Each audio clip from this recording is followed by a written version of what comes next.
langsung saja materi pertama akan disampaikan oleh Abang Arisadi dari Esfood, yaitu tentang etika lingkungan nih.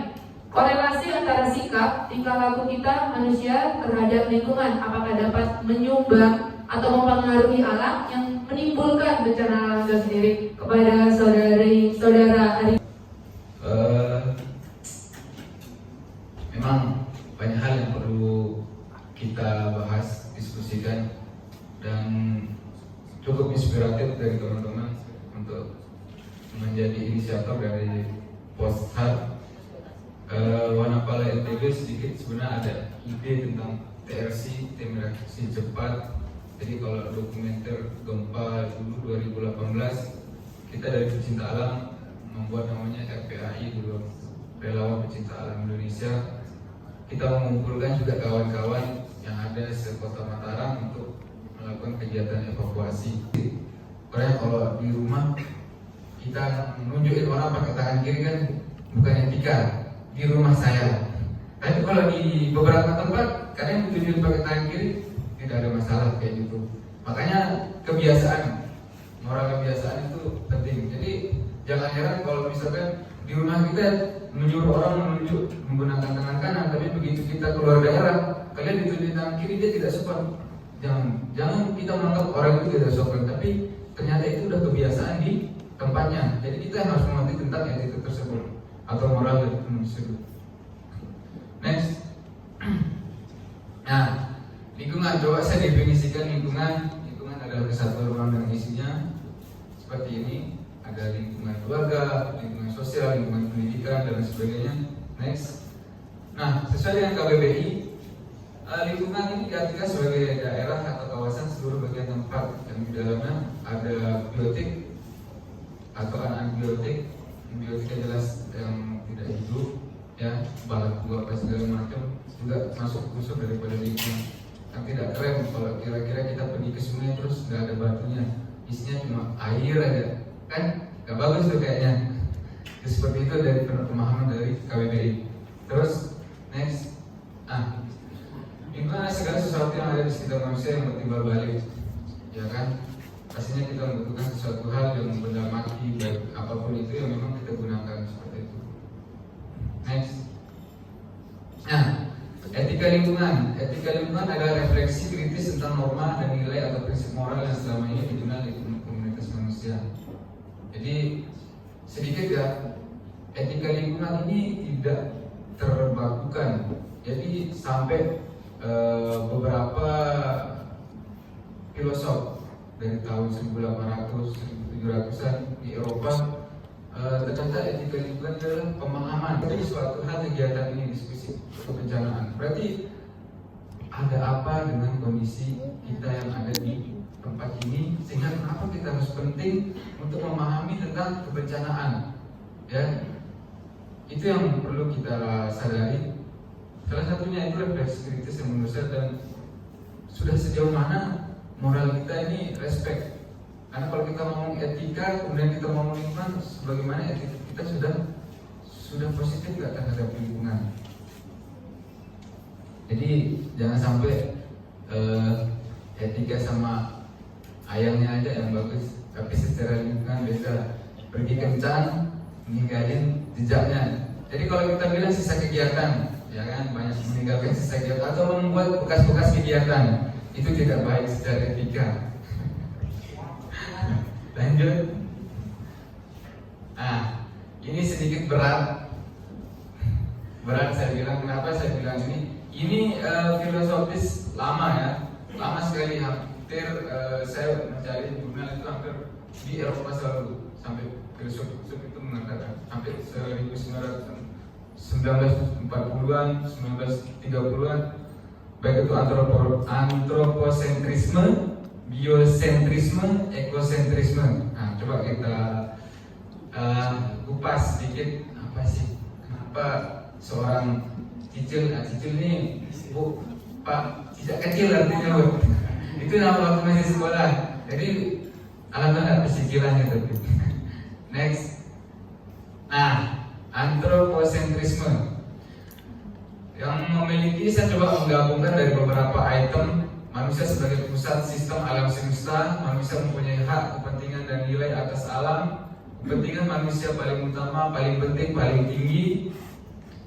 Segala sesuatunya yang lain di alam menunjang memenuhi kebutuhan manusia. Nah, di sini nih antroposentrisme ini adalah biang dari perusakan alam. Di mana di saat kalau di dalam Al-Quran ya, di dalam agama saya, agama Islam, khalifah di muka bumi ini mengatur, jadi rasa ego itu muncul, ya, rasa ego itu muncul. Jadi kita ini manusia yang paling perfect, tidak ada makhluk hidup yang paling perfect di muka bumi ini kecuali manusia, punya akal pikiran, nafsu dan sebagainya. Jadi semua yang memang merasa penting buat kita pakai. Mulai dari revolusi industri, ya contohnya seperti itu. Revolusi industri apa? Untuk kepentingan manusia, ya kan? Ya enggak? Betul. Saya dia bilang betul nih, kan?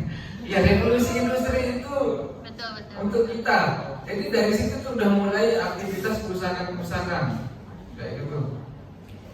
Manusia butuh makan, buka lahan, ya kan? Jadi perubahan alih fungsi lahan hutan menjadi lahan pertanian. Itu untuk apa? Untuk manusia juga. Perut. Kita selalu bilang ngomong perut, ya kan? Kenapa buka lahan? Bapak tidak takut banjir, Bapak tidak. Tapi dia selalu mengatakan kebutuhan. Jadi di saat seorang mahasiswa ingin memberikan pemahaman kepada para illegal logging, Bapak jangan potong pohon, karena pohon ini bisa membuat siklus hidrologi bla bla.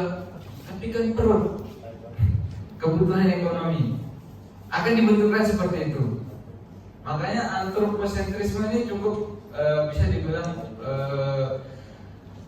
kalau dalam pengertian etika yang coba saya pahami dan saya coba mengerti, memang dia sedikit ini asal muasal dari keegoisan seorang manusia, ya kan? Belum lagi banyak sekali produk-produk manusia yang pada dasarnya dulu leluhur kita itu sederhana saja dalam menyajikan sesuatu, makan menggunakan bahan yang dari alam, ya kan? Menggunakan bambu, menggunakan tanah dari piringnya.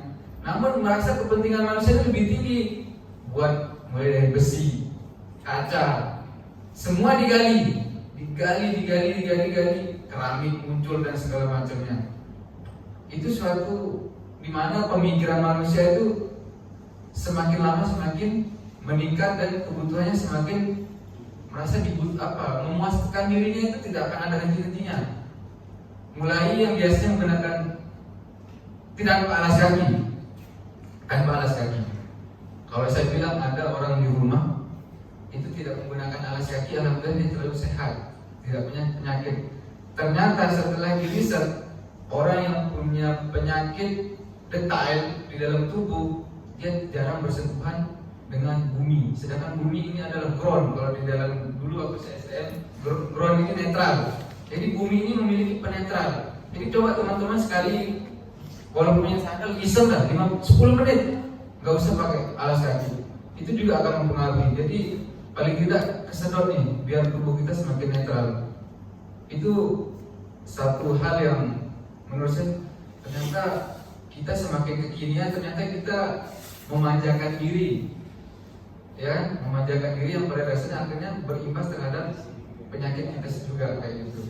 Itu mulai dari halnya alas kaki, baru alas kaki. Belum lagi di saat dulunya, kalau saya pernah tinggal dan memang hidup tanpa menggunakan listrik. Jadi Bu, saya dulu tinggal di daerah Transmigrasi Papua tahun 95 sampai tahun 2003. Jadi saya nggak menggunakan listrik, saya hanya pakai lampu dan kemudian ya syukur kita dulu di daerah Transmigrasi ada subsidi minyak tanah ya. Nah itu salah satunya. Padahal kita bisa menggunakan minyak jarak atau apapun yang memang bisa kita gunakan untuk menyalakan lampu untuk menjadi penerangan. Nah, merasa manusia itu memiliki kepentingan yang meningkat, angkut lagi, keruk dia lagi bumi ini, karena merasa bumi ini disediakan untuk kita, untuk manusia, ya kan? mulai lagi digeruk bumi ini, muncullah listrik ini dari mana? Dari energi fosil. Mulai lagi kita ribut, energi fosil adalah energi bla bla bla bla bla. Nanti kita bahas di ekosentrisme. Lanjut. Nah, biosentrisme, suatu bentuk kehidupan makhluk hidup mempunyai nilai berharga bagi diri sendiri sehingga pantas dan perlu mendapatkan penghargaan dan pedulian atas nilai dan harga diri bagi kehidupan manusia. Nah, di sini sudah mulai ada penekanan dari antro, dia sudah mulai agak sedikit calling down biosentrisme ini. Jadi kayak pohon itu memiliki hak hidup, ya kan?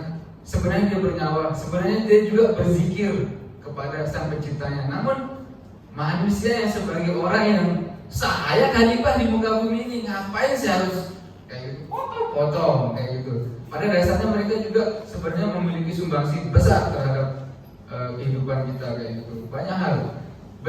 Kita lihat batu nganggur. Padahal kalau kita lihat estetika batu ini menarik, walaupun rupanya aja ya tidak berbicara, tapi pada dasarnya mereka itu juga memiliki nilai yang memang penting untuk kita jaga. Di situ penekanan tentang biosentrisme ini. Next. Nah, di sini yang paling penting ekosentrisme adalah menempatkan seluruh objek yang ada di alam semesta, baik yang hidup maupun yang tidak hidup, nilai karena keduanya akan terikat satu sama lain dalam sebuah ekosistem. Nah, ini yang sangat-sangat penting bagi kita semua.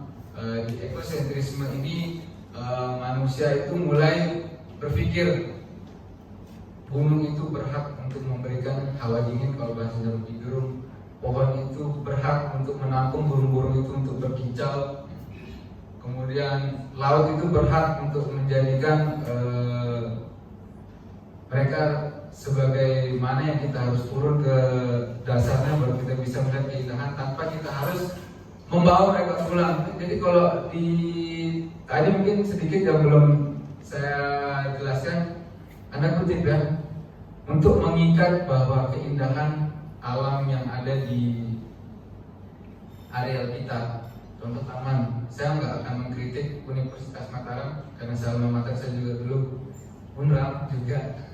Namun yang saya perhatikan sudah banyak tanaman-tanaman hias. Kalau kalian tahu bahwa tanaman hias keras yang ada di wilayah parkiran kita, baik di hukum maupun di beberapa tempat, itu berasal dari hutan antah berantah atau dimanapun, disambung dengan tanaman berbunga. Itu sudah real. Kalau bahasa kerennya itu pohon kapuk kalau nggak salah. Jadi dia memiliki kesamaan. Nah, secara tidak langsung berarti kita sudah mengangkat atau memindahkan yang seharusnya tidak sesuai. Nah, di ekosentrisme ini, next. Nah, di sini etika ekologi selanjutnya dibedakan menjadi dua, yaitu ekologi dalam dan ekologi dangkal. Next. Nah, ekologi dalam ini etika memandang bahwa manusia merupakan bagian dari integral lingkungannya. Kemudian bentuk kehidupan memiliki nilai bawaan, karena itu memiliki hak untuk menuntut penghargaan karena harga diri, hak untuk hidup, dan hak untuk berkembang. Next. Nah, ekologi dangkal itu paradigma aspek pemenuhan kebutuhan manusia yang seperti tidak jauh berbeda dengan antrosentrisme, mendudukkan manusia sebagai makhluk hidup superior yang mempunyai wewenang bebas melakukan eksploitasi dan memanfaatkan lingkungan demi kebutuhannya. Next. Nah, ini yang paling penting nih, penerapan. Adapun hal-hal yang harus diperhatikan sehubungan dengan penerapan etika lingkungan sebagai berikut. 1. Manusia bagian dari lingkungan yang tidak terpisahkan, maka perlu menyayangi kehidupan dan alam. Teman-teman yang pecinta alam khususnya, kita sudah menggunakan kode etik simple aja. Kalau memang sekiranya nyala lampu tidak diperlukan, matikan. Kipas angin tidak nyala, tidak perlu digunakan, matikan. Jikalau kita tidak, selalu saya utarakan, coba kita bijak terhadap energi. Coba kita bijak terhadap penggunaan air dan sebagainya. Jujur saya menggunakan tumbler itu, saya pernah minta air ke mungkin di beberapa kafe, jamak bu minta air, padahal dia juga air mineral. Karena menurut saya air itu tidak boleh diperjualbelikan. Namun memang mereka menyediakan air dalam kemasan. Jadi kenapa enggak sekarang kita menggunakan tumbler? Tapi memang di dalam kegiatan-kegiatan seminar tidak masalah untuk menggunakan botol seperti ini. Pada dasarnya lebih ke privasi. Itu kalau yang ini, hal yang ini. Namun teman-teman yang lain, mari kita biasakan menggunakan hal-hal yang memang kita sendiri akan menggunakan itu, baik itu tumbler, alat tempat makan. Setidaknya coba mengurangi sistem pemikiran bahwa di mana ada bak sampah langsung kita buang. Coba kita berpikir sisa kegiatan kita bertanggung jawab atau sampahmu tanggung jawab, itu sering kita selalu gaung-gaungkan. Ya, sampai kita pernah di judgement oleh beberapa individu. Cinta alam belum tentu cinta lingkungan. Itu tamparan besar. Kalian jangan marah, tapi jadikan introspeksi pada diri kita sendiri. Sudah sejauh mana kita bisa membungkam statement tersebut dengan aktivitas-aktivitas kita.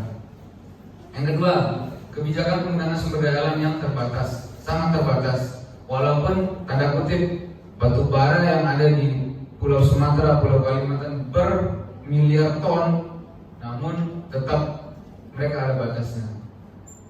Dunia sudah menyuruhkan energi hijau.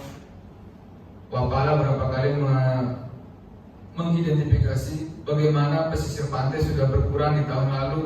Kemudian dari teman-teman Mapala FKIP juga menyuarakan bagaimana kita mengerti tentang lingkungan kepada seluruh manusia yang ada di UNRAM, dan sampai mengadakan debat lingkungan dan sebagainya. Pada dasarnya kawan-kawan pecinta alam ini ingin mengedukatif. Kalau di dalam buku Pecinta Alam adalah pendidikan karakter, kita selalu berada di kesunyian untuk memberikan edukatif. Mungkin teman-teman sekarang harus buka suara. Kita harus mau tidak mau menunjukkan. Mungkin dulunya awalnya kita jarang sekali meng-up kegiatan-kegiatan kita di sosial media. Mau tidak mau, suka tidak suka, kita harus menunjukkan itu. Sekarang tanda kutip kita tidak niatnya untuk sombong, walaupun bisa dikatakan kita yang menyadarkan beberapa pendaki gunung di Rinjani di tahun 90-an, senior-senior kita membawa tempat untuk ketersediaan sampah, karena biar mereka tidak buang sampah sembarangan pun akhirnya tetap kita justifikasi pecinta alam penyumbang sampah terbesar. Jadi itu tamparan besar bagi kita semua. Sekarang kita mengedukatif, mau nggak mau kita belak-belakan. Dulu mungkin kita mencari tempat-tempat terpencil untuk memberikan edukasi. Yang terakhir, lingkungan disediakan untuk manusia dan makhluk hidup lainnya. Next, terima kasih dari saya, kurang lebihnya mohon maaf. Wabillahi taufiq wal hidayah. Wassalamualaikum warahmatullahi wabarakatuh. Waalaikumsalam warahmatullahi wabarakatuh. Salam sering. Oke Bang, sebelum mengakhiri Bang, ini kita ada sedikit Bang. Pertama saya mau bertanya nih Bang, kira-kira etika itu nomor satu nggak? Etika lingkungan itu nomor satu nggak bagi kehidupan kita? Nomor satu. Nomor satu, oke. Apakah ada nggak standar etika dalam kita berkehidupan sosial atau ini etika lingkungan kita Bang? Karena kan kita nggak tahu nih batasan-batasan etika itu seperti apa gitu Bang. Sederhana ya. Jadi kalau misalkan kita tidak suka dibentak, jadi kita jangan membentak, itu ya etikanya. Jadi kalau memang sepenuhnya kita tidak membutuhkan penerangan yang signifikan, jangan kita gunakan. Atau kita memang kayaknya kita nggak butuh nih baju baru, nggak usah beli kayak gitu. Jadi bagaimana menekankan rasa egoisme kita bahwa kita udah mampu dan mapan, kita ingin membeli semuanya, padahal kita nggak terlalu butuh. Itu sederhana tentang etika lingkungan. Ada jujur, Bu, kita pecinta alam pun jarang naik gunung. Apa? Semakin rutin kita berkunjung, berwisata, sadar tidaknya ekologi itu memiliki pengaruh yang luar biasa. Kita datang penelitian ada di zona inti yang 1 kali 5 tahun itu sudah memiliki pengaruh. Jadi kalau zona inti itu boleh didatangi hanya untuk diambil datanya. Kalau di dalam inventarisasi hutan itu boleh 1 kali 5 tahun kita boleh datang ke zona inti, tujuannya untuk melihat perkembangan. Apalagi yang kegiatannya ekowisata atau pariwisata. Itu sederhananya. Terakhir nih Bang, ada korelasinya sama kebiasaan masyarakat lombok nih Bang, tentang mistik dan mistika gitu Bang. Kira-kira apakah ada korelasinya mistik ini dengan bencana Bang? Karena kan tadi sudah menyampaikan bahwa etika kita di lingkungan kan harus ada standar-standarnya gitu Bang. Nah, apakah ada hubungannya nih tentang mistik atau mistika ini? Apakah akan benar membawa bencana bagi kita atau gimana Bang? sangat betul. Karena apa? Di bumi ini yang sebelum manusia diturunkan itu sudah jelas. Makhluk sebelum manusia itu ada makhluk lain sebelum kita ke bumi ini itu sudah jelas, itu makhluk jin, ya. Jadi mereka juga punya kehidupan, mereka juga punya ekosistem yang berbeda dengan kita. Namun manusia ini kan sembarang, merasa tidak terlihat, mereka merusak. Padahal sebenarnya kita juga sudah mengganggu beberapa kehidupan yang tidak terlihat, yang memang pada dasarnya kita harus berdampingan kayak gitu. Burung cantik dipelihara, semuanya dipelihara. Itu sadar tidaknya sebenarnya ada orang yang sebenarnya menjaga, yang kita tidak lihat. Jadi bisa jadi teguran, bisa jadi ada yang ini itu ya. Betul sekali, mistis itu layak untuk kita percayai, karena di dalam hukum adat itu jauh lebih tinggi dan jauh lebih kejam penegasan atau sanksi-sanksi di hukum adat ketimbang hukum negara. Hukum negara mungkin angkanya 5 miliar dalam kerusakan hutan, namun di hukum adat bisa mencapai triliunan untuk menyelesaikan satu batang pohon yang ditebang. Terima kasih. Terima kasih untuk Ahmad Ari Sadi Gare Esbut. Tepuk tangan dulu untuk materi kita yang pertama. Oke, selanjutnya yaitu materi kedua akan disampaikan oleh Bapak Suhendra Mariandi, yaitu tentang mekanisme reaksi cepat terhadap kebencanaan di tengah kuantitas manusia atau kuantitas SDM yang cukup banyak. Silakan kepada Bapak Suhendra. Mereka itu juga memiliki nilai yang memang penting untuk kita jaga. Di situ penekanan tentang biosentrisme ini. Next. Nah, di sini yang paling penting ekosentrisme adalah menempatkan seluruh objek yang ada di alam semesta, baik yang hidup maupun yang tidak hidup, nilai karena keduanya akan terikat satu sama lain dan sebuah ekosistem. Nah, ini yang sangat-sangat penting bagi kita semua. Di ekosentrisme ini manusia itu mulai berpikir gunung itu berhak untuk memberikan hawa dingin kalau bahasanya Rocky Gerung, pohon itu berhak untuk menampung burung-burung itu untuk berkicau, kemudian laut itu berhak untuk menjadikan mereka sebagai mana yang kita harus turun ke dasarnya baru kita bisa melihat keindahan tanpa kita harus membawa mereka pulang. Jadi kalau di tadi mungkin sedikit yang belum saya jelaskan, Anda kutip ya, untuk mengikat bahwa keindahan alam yang ada di areal kita, contoh taman. Saya nggak akan mengkritik Universitas Mataram karena saya alma mater, saya juga dulu Unram juga. Karena kalau di rumah kita nunjukin orang pakai tangan kiri kan bukan etika di rumah saya. Tapi kalau di beberapa tempat kadang ditunjukin pakai tangan kiri tidak ada masalah kayak gitu. Makanya kebiasaan, moral kebiasaan itu penting. Jadi jangan heran kalau misalkan di rumah kita menyuruh orang menunjuk menggunakan tangan kanan, tapi begitu kita keluar daerah kalian ditunjukin tangan kiri, dia tidak sopan. Jangan kita menganggap orang itu tidak sopan, tapi ternyata itu udah kebiasaan di tempatnya. Jadi kita harus mengerti tentang etika tersebut atau moral tersebut. Next. Nah, lingkungan, coba saya definisikan lingkungan. Lingkungan adalah kesatuan ruang dan isinya seperti ini. Ada lingkungan keluarga, lingkungan sosial, lingkungan pendidikan dan sebagainya. Next. Nah, sesuai dengan KBBI, lingkungan ini diartikan sebagai daerah atau kawasan seluruh bagian tempat yang di dalamnya ada biotik atau anabiotik. Biotiknya jelas yang tidak hidup, ya, balaku apa segala macam juga masuk unsur daripada lingkungan. Yang tidak keren kalau kira-kira kita pergi ke sungai terus nggak ada batunya, isinya cuma air aja, kan nggak bagus tuh kayaknya. Jadi seperti itu dari pemahaman dari KBBI. Terus next, lingkungan segala sesuatu yang ada di sekitar manusia yang bertimbal balik, ya kan? Pastinya kita membutuhkan sesuatu hal yang benda mati, baik apapun itu yang memang kita gunakan seperti itu. Next. Nah, etika lingkungan. Etika lingkungan adalah refleksi kritis tentang norma dan nilai atau prinsip moral yang selama ini dikenal di komunitas manusia. Jadi sedikit ya, etika lingkungan ini tidak terbakukan. Jadi sampai beberapa filosof dari tahun 1800